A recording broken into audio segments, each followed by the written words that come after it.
This is my 2024 black Subaru Outback. It's sleek, reliable, and built for suburban adventures, or at least a very determined donut run. Today, I'm picking up my friend Brian Gonsar, filmmaker, father, and fellow geek, to do what dads do best: rationalize eating dessert before noon in the name of research. We're heading to an artisan donut shop in New Jersey because apparently regular donuts just aren't enough anymore. They need to be handcrafted, small batched, and cost more than a gallon of gas. Brian and I have spent years talking about movies, technology, and creativity, but today we're exploring something far different: fried dough. The plan is simple. We drive, we talk, we eat donuts, and maybe, just maybe, find the meaning of dad life somewhere in between the glaze and the sprinkles. This is So You Want to Be a Geek, and today's episode is Dads Getting Donuts. Welcome to So You Want to Be a Geek, the podcast where we dive into the vibrant and ever-evolving world of geek culture. Whether you're a seasoned fan or just curious about what makes being a geek so special, join us as we explore everything from comics to movies, gaming, tech, sports, and everything in between. Each episode will bring you insights, interviews, and the latest news to fuel your passion and expand your horizons. So grab your favorite fandom and let's embark on this geeky adventure together. I'm Michael Canetti, and this is So You Want to Be a Geek. Hi geeks, guess what? We're taking this show on the road, literally. I'm driving to New Jersey to meet one of my oldest friends, Brian Gonsar, who is I guess you would call him an artisan donut expert. And he also wrote a graphic novel around the concept of donuts. We're going to be talking about it and going to a special spot in New Jersey that he recommends as one of the best fancy donut places around. So we're going to be driving in the car, talking about donuts, talking about comics, and just having a great time. Let's get into it, geeks. So, we're here. I am here with one of my oldest friends. This is Brian Gonsar, who is going to take us on a donut journey.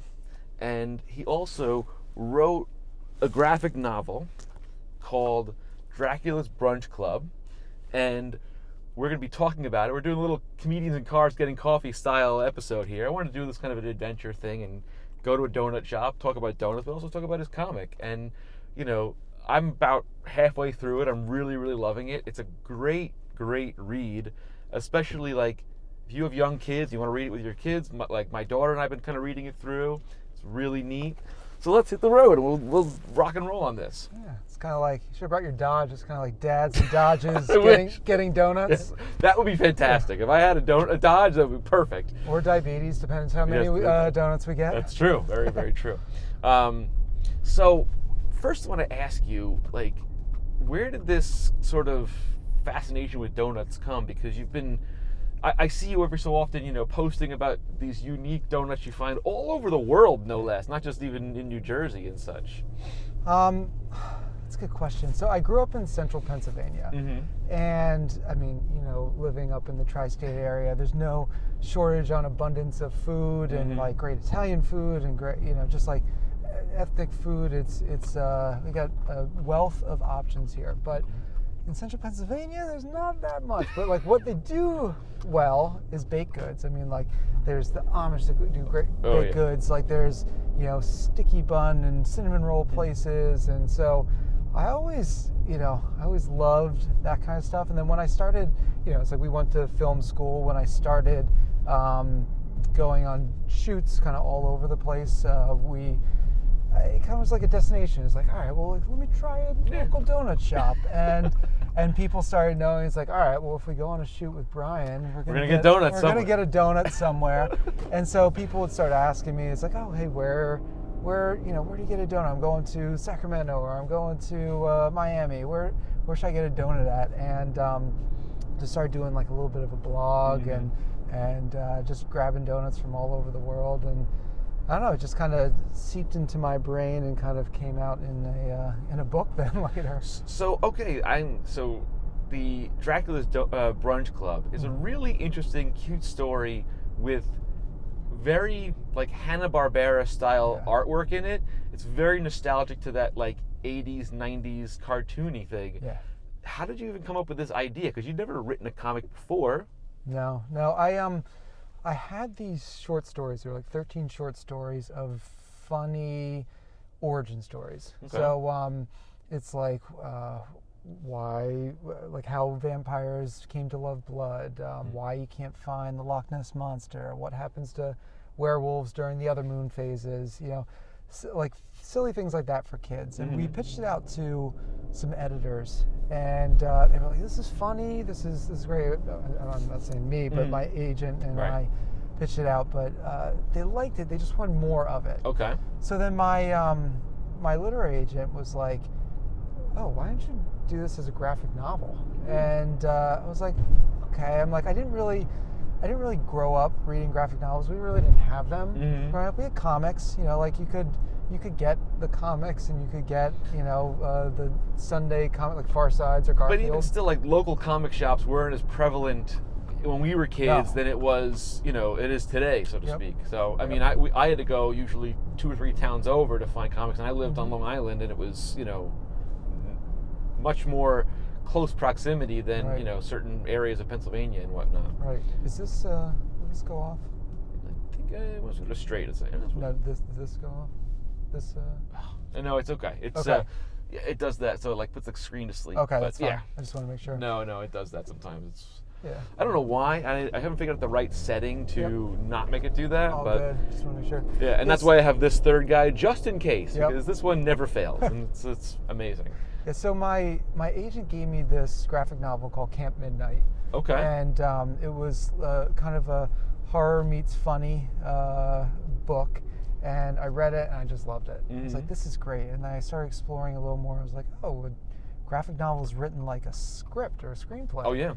So I'm like, well, you know, I know that. I Yeah. look at them all the time. I, you know, taken screenwriting classes. I'm like, this would be okay. And just kind of started flowing naturally. You know, thinking about it visually, and then writing out the dialogue. It seemed to fit really well. So then I started just reading a ton of graphic novels, you know, from middle grade, early graphic novels with my daughter, middle grade, young adult.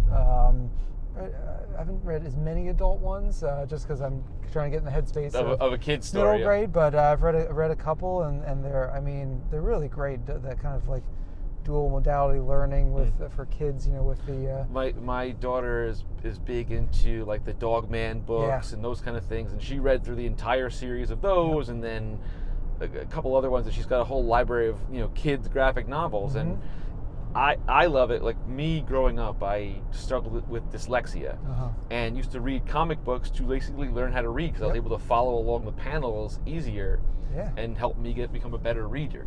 So I just find that, and this is not a short book. This is a 244-page book. Like, this is quite a story. I know a lot of people will pitch out a graphic novel, and they'll write the outline, the synopsis, and they'll write, you know, maybe 90 pages, 90 pages, something like that. I was like, I don't know if I can do it this long. I gotta write this whole thing before I started pitching. So I wrote it. Took me about a year to write it. Wow. Got back and forth with with my critique group, and then after that, it's like usually with graphic novels, the publishers want you to come with an illustrator. Yes. Versus like picture books, it's like, yeah, we'll control it. It's pretty easy, but to get someone to commit to that amount of panels and pages work, is a lot. Yeah, it's a lot. So I wanted, like, the producer background in me wanted to like find great talent or you know, kind of put it together. So that's why I went out doing, you know, kind of searching for the illustrator. And I was watching. You remember Mike Bender? Yeah, of course. Yes. He sent me a All Time Low put out a new single called Monster, and they did it with Black Bear, and then they did a remix with Demi Lovato, and the song was pretty good. And I was looking around for the music video online, since I love music videos, and I saw they did this kind of animated lyric video, and the style was just like, oh, this is what I have in my head. Like, this is what I want. So it took me a while to track down who did it. Like I knew the company that did it, and I reached out to them. They're like, "Oh, it's this guy Keenan Gaba, but he really doesn't have much of an online presence." So I used some internet sleuthing skills and like maybe found a old email on like a college Tumblr page or something like that. And I was like, all right, let's give it a whirl. shot. Yeah. I reached out to him and I was like, hey, I'm a writer. I'm putting together this graphic novel. Would you ever be interested? And he's like, oh yeah, I've always wanted to get into that. I think his wife Amy is big into writing and does that too. So I think he really enjoys it. So we started collaborating and putting together this pitch packet. With 10 fully illustrated pages and the artwork and the kind of style, and use that to pitch it out. So that took at least 6 to 8 months. So this has been a long process. Yeah. To get this book up and running, and it's pretty amazing. And then, like I said, 244 pages is no short undertaking to illustrate and ink and pencil and color. It's just a lot of work. Now, did he do all aspects of it, or do you have other inkers and stuff like that as well? So he just his style. I mean, like usually you'll go thumbnails, then pencils, then inks, then colors, and then add lettering. He really skipped the pencil stage. He's like, my thumbnails and is kind of a little more detailed and get out that idea. So he did kind of all that, and he wanted to do his own coloring as well, which is great. Yeah. He did the cover as well, which was the cover's awesome too. The cover I really has like the donut box, and then the back there's some nutrition facts. Yeah, that there. was clever. The nutrition facts in the back, I thought it was really, really neat. I was like, wow, I've never seen anything like that. I was like, wow, that's kind of cool. Yeah, once we got the donut box kind of concept, I was like, all right, well let's go full into it on the back, and then we just made up like silly things of like vitamin D and garlic is 0%, but and then just kind of gives some other little details about the book. But yeah, he did all that. But now the Oni Press is the publisher. They did a lot of the design work on the inside, kind of splash pages, and in the back, using some of his art and making some of their own as well in that style. So they helped out with that. That's cool. So I know it's called Dracula's Brunch Club, but like let's tell a little about like what Dracula does. So he's basically kind of like a baker himself, and he makes sort of these blood orange donuts that everybody is sort of obsessed with, but there's a blood orange shortage. And he's trying to battle other, ghostly demons to try to, win back their praise. Yeah. He is like a donut connoisseur, and he's found out that blood orange jelly that he puts in his jelly donuts is what gives them their kind of everlasting all-night energy. This is pre-blood, by the way. So so the blood orange jelly, and he gets back from this worldwide donut tour, and he discovers that all the jelly in the land is missing. And to make matters worse, he's found that his arch nemesis Constantine has taken over his brunch club, and kicking out humans and introducing a few new vampires. So that really kind of puts him in a sticky situation where no pun intended. Yeah, exactly. The vampires rely on him, and he needs to find a way to find a suitable alternative without destroying the relationship he has with humans. Oh, that's cool. Maybe if you get in the left lane, sure. You can at the second light. You can take a left. Sounds great. So and he has this sort of sidekick slash. I don't know if we call him a henchman or what, but he's sort of like a chef as well. But it's like his familiar. Yeah, it's like his Igor, if you will, and it's very. They have a very funny back and forth conversations, and how they sort of. I forget what I'm trying to think of, but sort of like he's the bumbling fool that Dracula is kind of abusive to, but also in a funny way, and they kind of need each other as well, which I love that really that narrative, which is a lot of fun. And there's like a female, she's kind of like a love interest, but she's a human, and so Dracula's trying to like win her over and everything, or like show that he can blend the two worlds, which I think is kind of cool. Yeah, he's like mentioned somewhere in there, like years ago there was these vampire hunters that kind of divided humans and vampires, but Count Dracula has worked really hard to kind of get everyone back together, and it's like Brunch Club was one of the things that kind of united them. He would invite both vampires and humans, but Constantine is one that likes the old ways. Yeah, basically. Likes the old way. Does not want to intermingle with humans, and probably because he discovered a little secret about what they can provide. Right. Yeah, he does have his human chef that he's there, who is his kind of sidekick, but he's got a very sarcastic tone towards him, which is funny, and I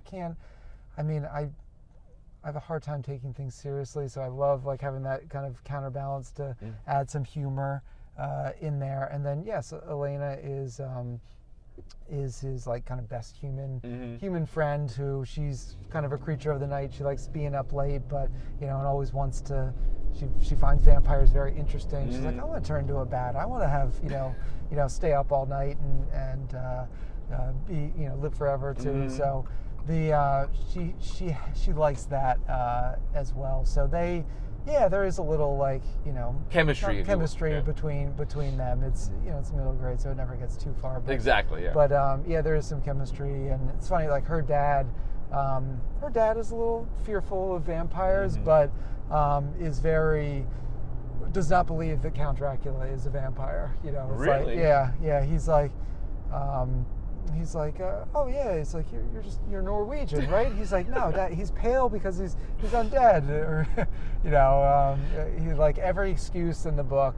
He's like, he wears a cape. He's like, so do all the guys in London, back there. It's like so. And there's a lot of witty vampire night type jokes throughout the story, which I find very clever, and they're cute, and they're interesting little nods and jokes, and it in a way it harkens back to me. Remember the original Toy Story, where like it was geared for us when we were kids, but also the jokes made the adults, our parents, laugh at the same time.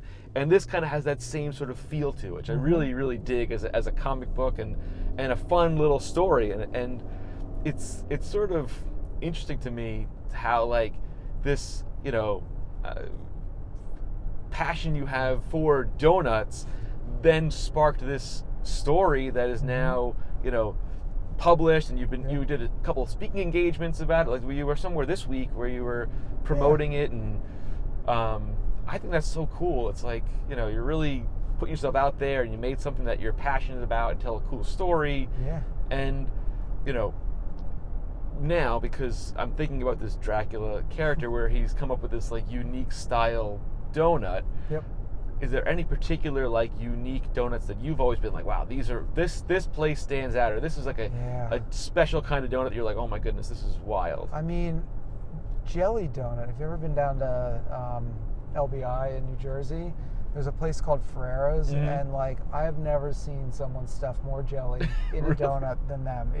It is impressive. So like jelly donuts, they're pretty top, and it's not like it's great. It's great jelly as well. So I mean that one stands out. That one stands out when think about jelly. I love Donut Plant.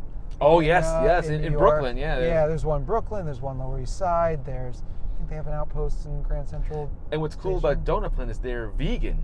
Also, which is like you would think, oh, the donut vegan, but it's kind of funny because I think they may have a gluten-free element too. I'm not really sure. I know they have a vegan version. Like most of it is all vegan. And it's very, very popular. They come in like a square shape. Yeah, there's some square donuts too. They have a Tres Leches donut, which I have a hard time passing up every time I'm near there. Let's see. There's a picture of me in the back with a donut kind of over my eye. That's from Federal Donuts in Philly. Oh. And then there's a recipe in the back as well with for blood orange jelly with Blackbird Donuts up in Boston. No kidding. They're fantastic. My wife also does a kid-friendly donut, blood varying cream donut recipe in the back too. That's awesome. And then if I'm on the West Coast, I'd say like Sidecar Donuts in Santa Monica and Orange County. It's just fantastic. Wow. There, so it's hard to go. It's hard to go wrong with both donuts. I will hot take though. I know a lot of people might try to fight me for this, but I do not like maple bacon donuts.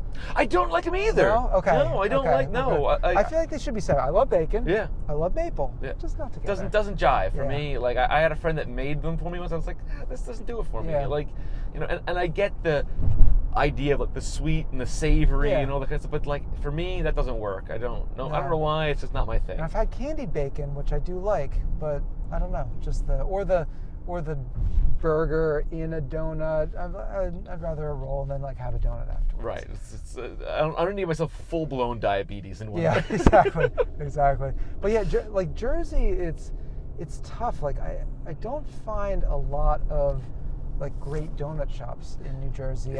They do, a lot of them do like the Duck Donuts kind of model where they just do a plain vanilla cake donut and then they top it any way you want it. And we have one in Babylon called Doughology, which is kind of the same thing. Yeah. And it's nothing amazing, but they'll put like Oreos on one or they'll put M&Ms on another, but it's not like artisan in a way. Yeah, it's just sort of like they're not taking like any craft in the donut. Yeah. There's no yeast donuts. It's really just the one cake flavor, and there's no, I don't know. It's just like you see some of these other donut shops and it's great, but there's a lot of that. Now there's a couple in New Jersey that will do their own. This is one of them, glazed donuts. They'll do their own, which I appreciate.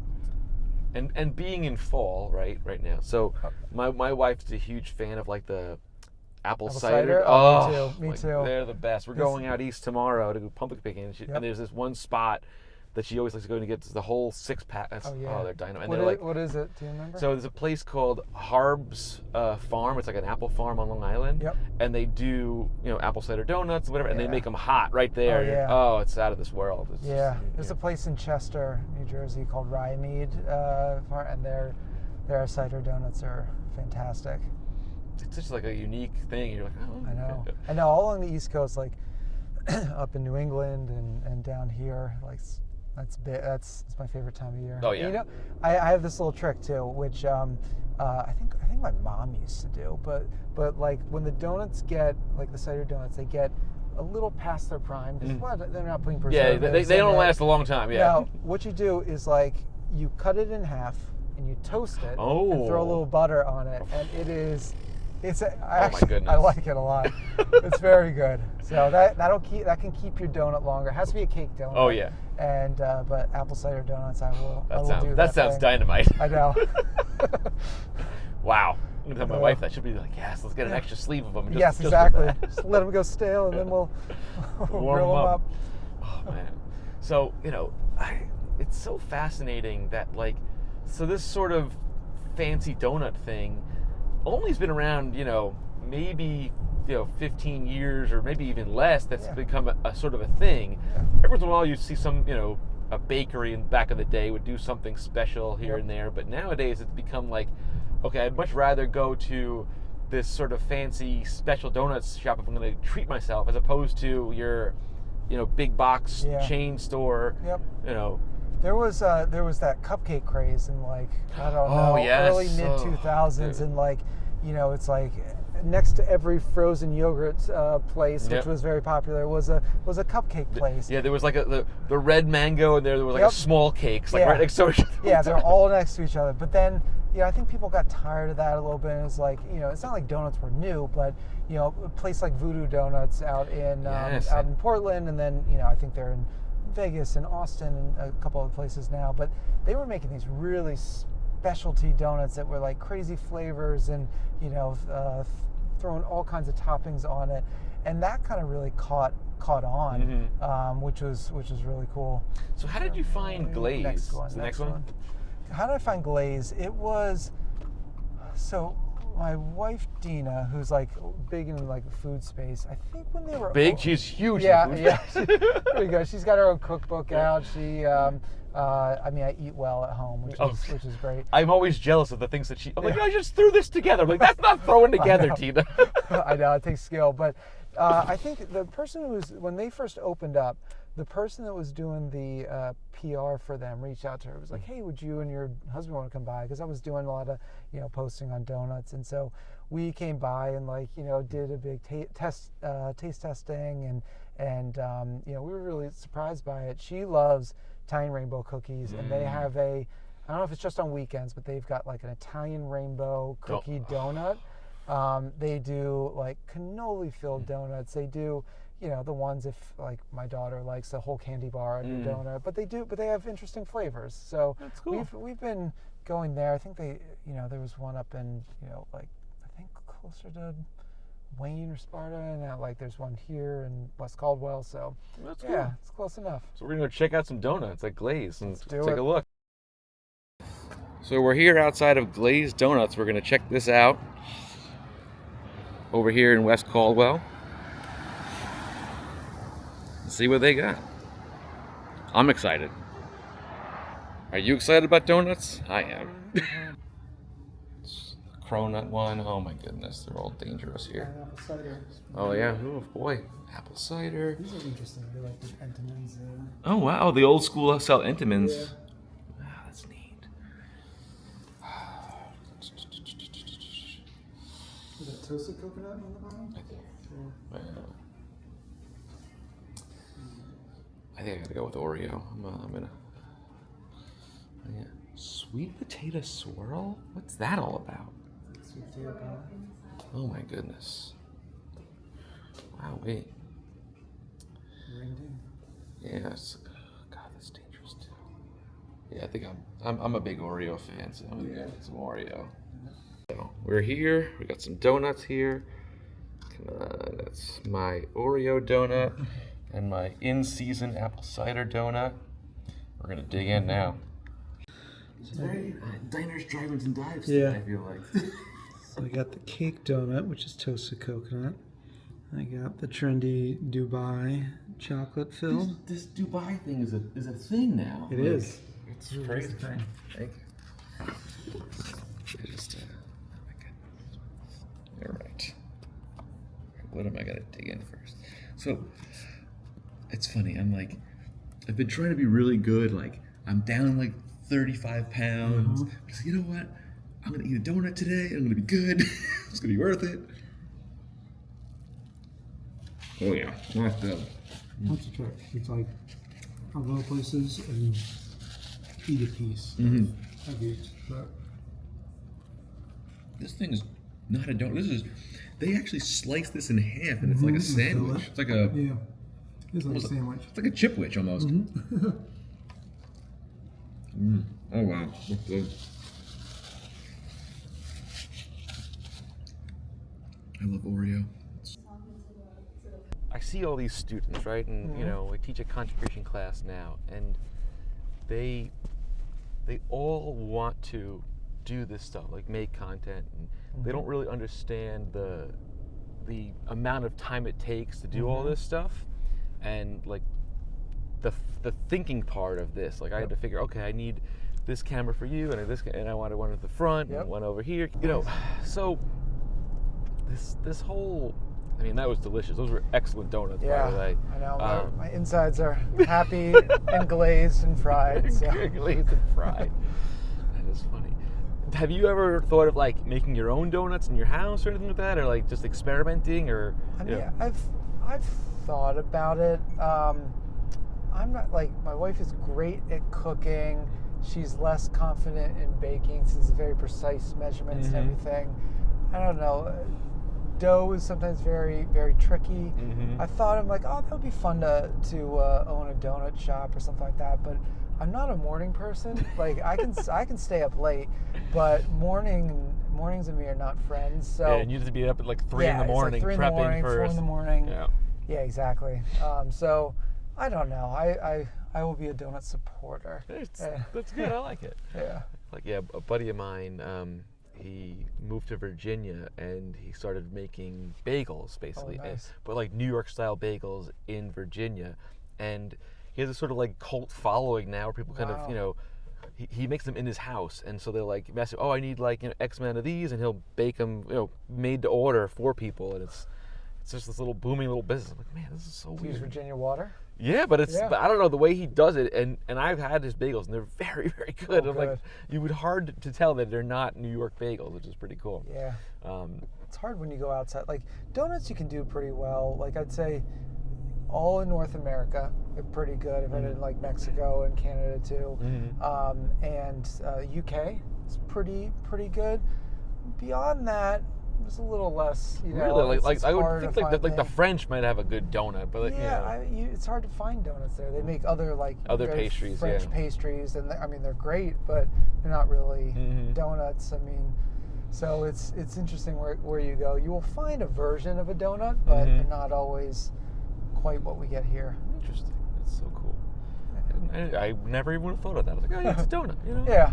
it's got to be. You know, but then again, there's so many things that are Americanized foods that Yep. you won't see in other parts of the world, and vice versa. So I guess that makes a lot of sense. Yeah. You know, so speaking of your wife, because she's, you know, a culinary whiz and does all kinds of cool stuff, you know, what was it like for the two of you? Because you both had books coming out relatively at the same time. Yeah. Like, how did that all kind of come to fruition that you both sort of were doing this thing at the same time? It just happened that way. So I was signing my deal with my book when she was just signing with her agent. We put out like a little video of us both signing, and, Oh, that's cool. which is cool. But you know, these graphic novels take so much longer Oh, to yeah. make that we just kind of synced up in the same year. And she actually came out before me in April of this year, and then I was August. But yeah, it was interesting. Like we could share a lot of things, like, you know, like PR or things like. She's like, oh, it's sometimes better, it reaches more people if you do a collab with someone versus just putting stuff out yourself. We did notice a lot of differences between the way, you know, the taste of our publishers as far as graphic design, or the, you know, support, or the ways of working.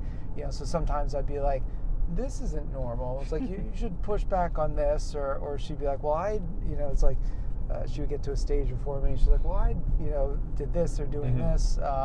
So we could compare notes a lot, where, you know, whereas a lot of times you're in this kind of vacuum if you're a debut author.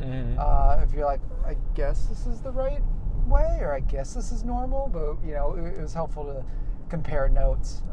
It's funny that they're both sort of food adjacent in the same kind of, which is kind of funny. Yep. Now, so I've been reading comics for the better part of 40 years, and I actually prefer when books go direct to novel as opposed to monthly, because it's hard to keep up, and there's varying covers and this and that. Yep. What was the decision that you guys made that you wanted to do it as just straight to novel as opposed to, you know, monthly issues and stuff like that? Yeah, I mean, I have seen a lot of people doing, you know, their own zines or the web comics, and then that getting, you know, published into, you know, a longer thing or an actual comic. But I don't know, I always wrote it as a graphic novel.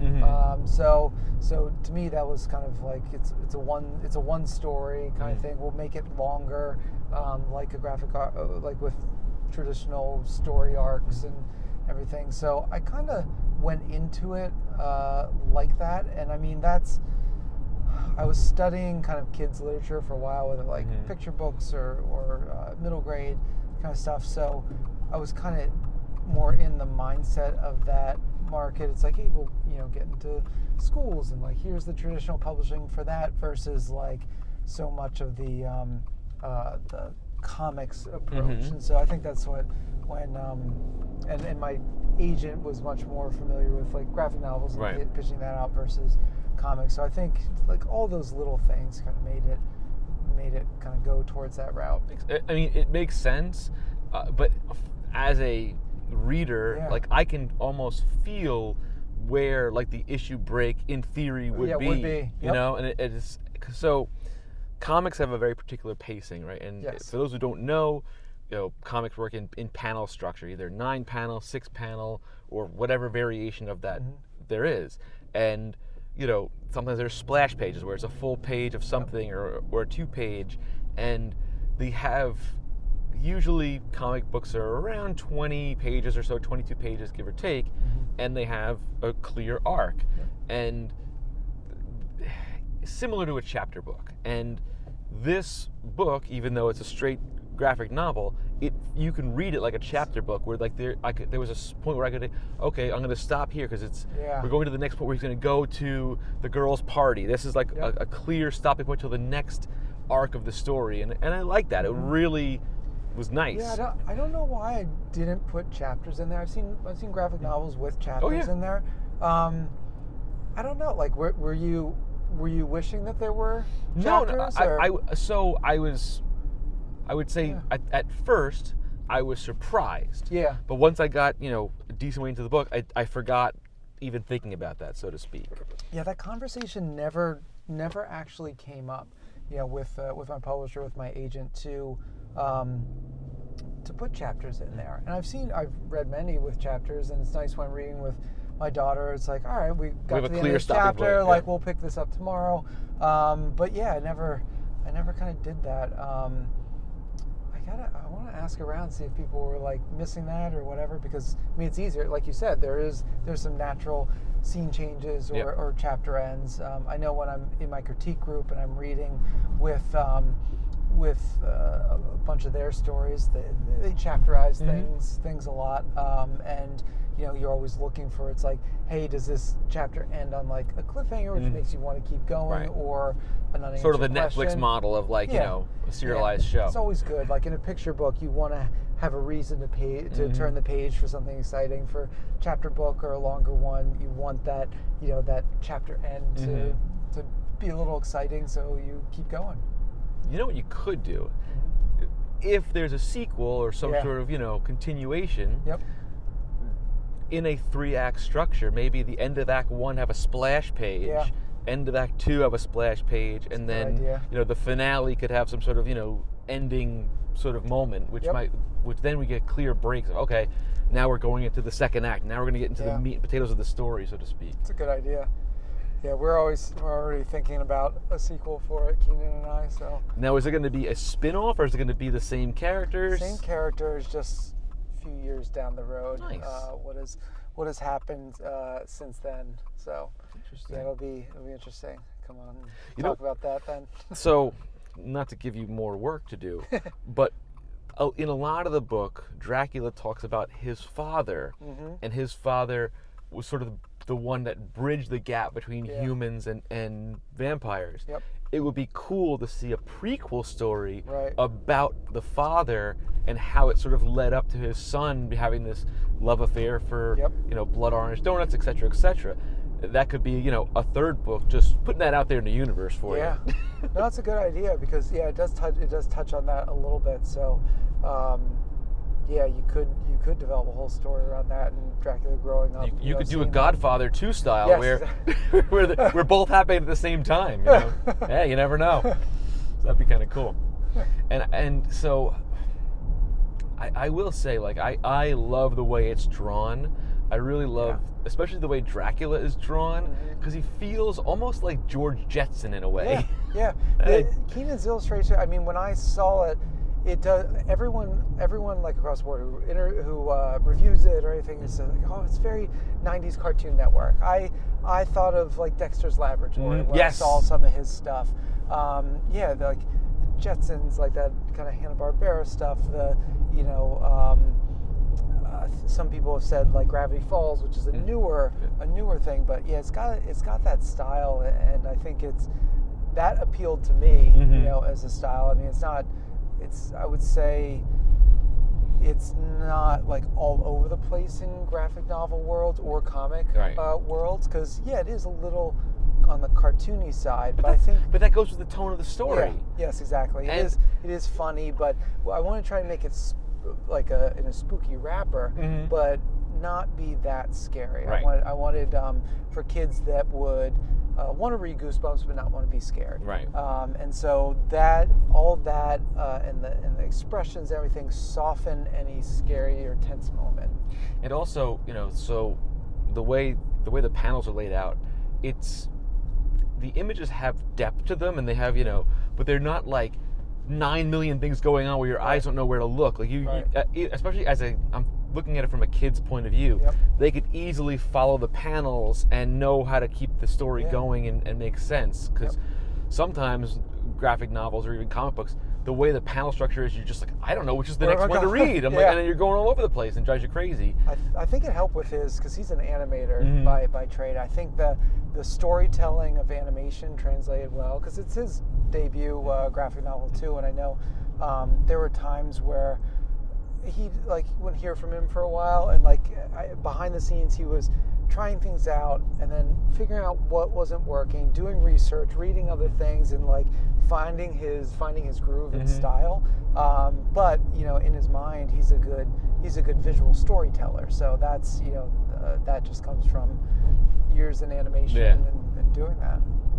It's so I may be blanking on this or not, but what I didn't notice was a lot of in comic books, usually the main character, the protagonist, has the internal monologue panels. There's not really a lot of that in this story. It's more the conversation, which I think for me is better because it moves the story along, and you're not having to read all this extra exposition that for a kid they'd be like, okay, where's the joke? Where's the next joke coming? And it works very well for this style of story, which is cool. Thanks. I mean, that comes from reading with my daughter, and just those places with long exposition, you're just like, all right, what is the next? I see her losing interest. Exactly. I see the older you get, the more you appreciate that kind of stuff. But for a younger audience, you don't totally need that. You can get the story or backstory or feelings across with dialogue, and the art. Just the facial expressions of the characters, plus the joke they might say or the line they might say, or and what's funny is I can read the story and I almost hear the characters' voices as different, because they're very distinct in the sense that they're not just all the same characters and recycled, but they have different tones, different quirkiness to them, which I think is really cool. The Constantine character, I could hear his voice was like a grizzled, kind of menacing voice, and the chef guy has I feel like a boppy, kind of goofy, kind of silly voice, and I could feel that in the story, which I thought was really good, especially as a first-time graphic novelist. That's a hard skill to learn. Oh yeah. So, and I give you a lot of credit for that. That was cool. Yeah, I mean that's I try to create distinct characters. It's tough also reading too when two people just talk the same way, and so I sometimes confuse them. So I tried to give them unique voices. It was funny. We did some animated promos for the book, and I was doing some voice casting and just trying to find the right voices. And you hear some and be like, "Hey, that's a great Dracula voice," but it's not my Dracula. It's not my Dracula. There's no comedy in it. Or there was some that were just too silly, and the chef's voice too. It's you could go Southern with it. You could go a little dopey. You could go. We went with someone who had kind of more of a thick New York accent, and but little gravelly, and it was fun. That's cool. It was fun to see. I mean, the whole casting side of it. So that's fun. That's really neat. But that helps you. Now, I mean, AI is a big conversation with writing and illustration and everything like that. But it's I use it as a tool, and you can go on 11 Labs or other things and just pick out voices and put in a thing in your script, and if that can get you in the mindset of the mood, I would sometimes put in a line or two of script and just be hear it, and you can hear sometimes if it's oh, that sounds very stilted, or it's I like it now the character's in my head, so that's one thing I could see about AI being helpful. And that's the thing, a lot of people terrified of the AI thing, and I think AI is very much a buzzword, like organic was 10 years ago, Yes, right? yeah. Because not all these things are true AI. You need an operator or somebody to give it a prompt and a command, prompt writer, and essentially dictate how you want it to go, and then you can manipulate it. But I've seen even on ChatGPT, I've asked certain things the same question but in a different way, and it spits out almost the exact same response. So it's not like it's rethinking another thing. It's got curated data that it's processing. And as a storyteller, as a narrative writer, sometimes like I'll get stuck. I'm like, okay, I need to. This is what the character I want to be, but I need to sort of help me outline it. Give me sort of a little bit of a detail to that, and I find it very helpful. Is this one I turn around? Yeah, this one. So follow this guy. And I think it isn't going anywhere. I know there's a lot of problems with like Mid-Journey and stuff like that because they can taking art from artists and I don't love that, but like if you are trying to think of a character, like say you have a monster story and you want to play around in there to try to think of like, oh, what features could be cool, or like what to help you envision something, that's great. That's a tool that can help give you little prompts or help you think through some things visually. So there are some, even in like, with this is like you could throw this podcast into Premiere and it throws out a whole transcript. I mean, like that's super helpful. Those tools are great. It's crazy. I was just teaching this last night in my class that, so I have Premiere and I have, I showed them the text-based editing, but there's also a plug-in called Firecut. And I plugged that in and I laid out all the tracks, all the audio, and just said, go. And within 10 minutes, it cut the whole thing up. Jeez. I had to go back and kind of move some of the cuts around a little bit. I wanted to have a longer shot of this and a longer shot of that and vice versa. But it saved me what would have been 4 hours worth of editing. And I haven't played with it yet. It's cool. It's scary good. Excited. The thing that I found out about though is it doesn't like waveform yet. It wants to use MP3s and it processes that better. It also, and I have a fully loaded M4 Pro MacBook Pro. It took a little bit of time on multi-track 4K. It still did it, but it took much longer than 1080p. Which is not surprising. But even like cutting out curses and finding the flub of things, and then it also has a plugin with one of the like the stock image websites, right? And probably Adobe Stock. No, something one of those other ones. Like I forget what it is. It's there's a handful of them, but like you say, okay, I need to find stuff that is higher ed related, and click go, and it scanned the entire timeline and it dropped clips in overlaying the interview. Some of it was good, some of it wasn't perfect, but like I'm like, wow, it's getting there, and it would have taken me hours to go on, Motion Array or whatever to find this stuff and pull it down and go from there. Cool. So very nice. It's what I also think is interesting about that is it opens the opportunity for anyone who has a voice or has something they want to say, but may not be confident enough to do it, a tool to help them do that thing. It was the same when we were, at high school and college. Like there was a lot of prosumer camera equipment, editing equipment. So for the first time, you could bring that stuff in your home and do that and not have to rely on expensive film and very technical things. So like it opens it up a little more. For a lot. And average person. It's I do think we ourselves come from a generation where we remember things pre-technology, but we also are forced now to embrace newer stuff because our kids are going to get faster at it than we are, and I want to know what they're doing before they're going to dive into doing it, which I find kind of interesting.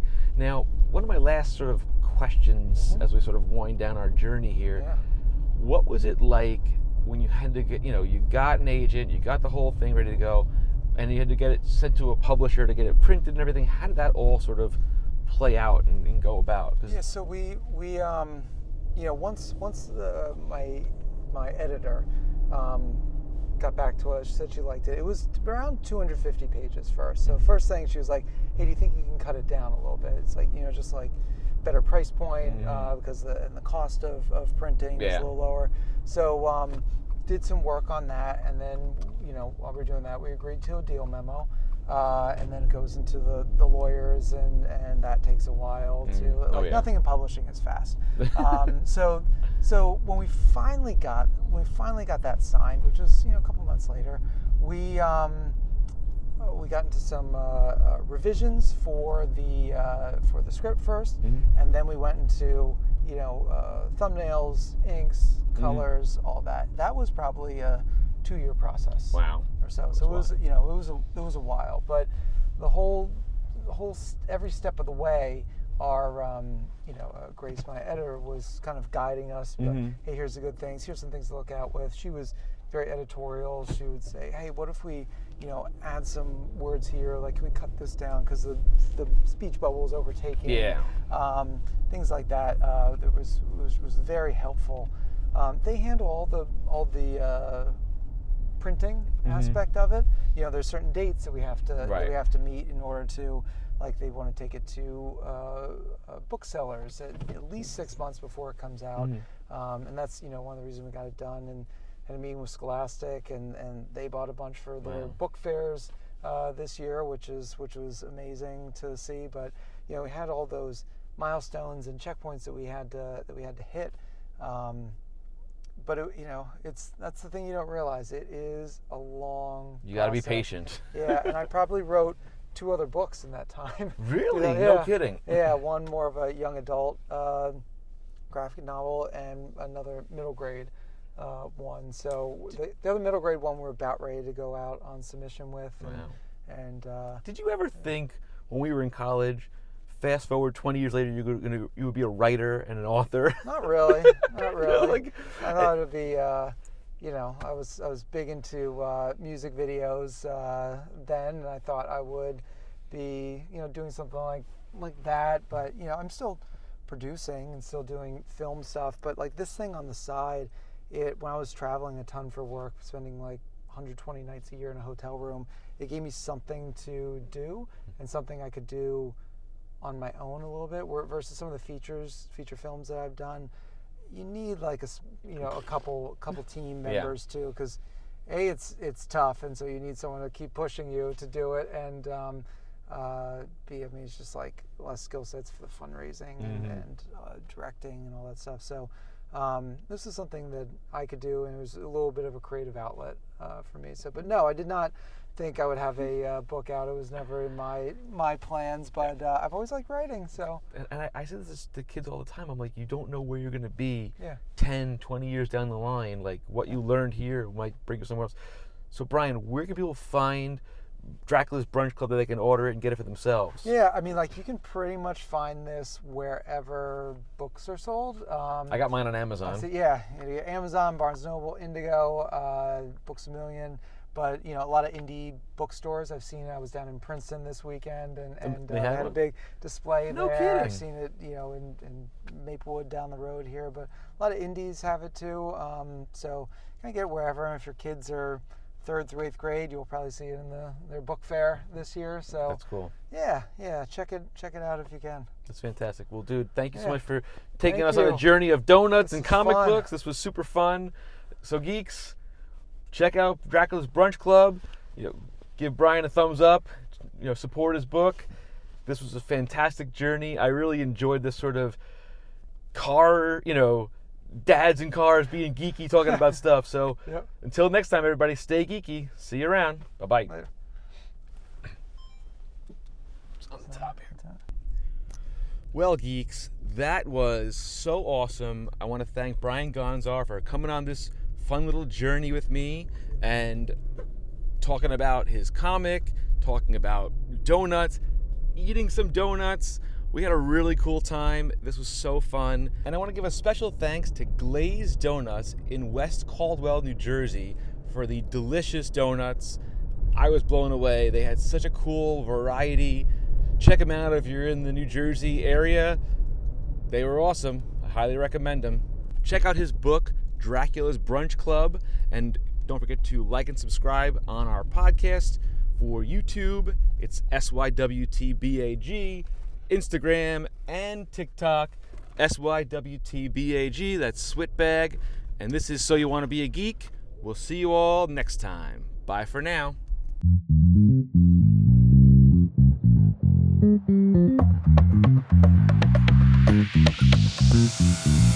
Thanks for tuning into this episode of So You Want to Be a Geek. We'd like to thank the Geekster Media Network. I'm Michael Canetti. I'm your host, producer, and editor.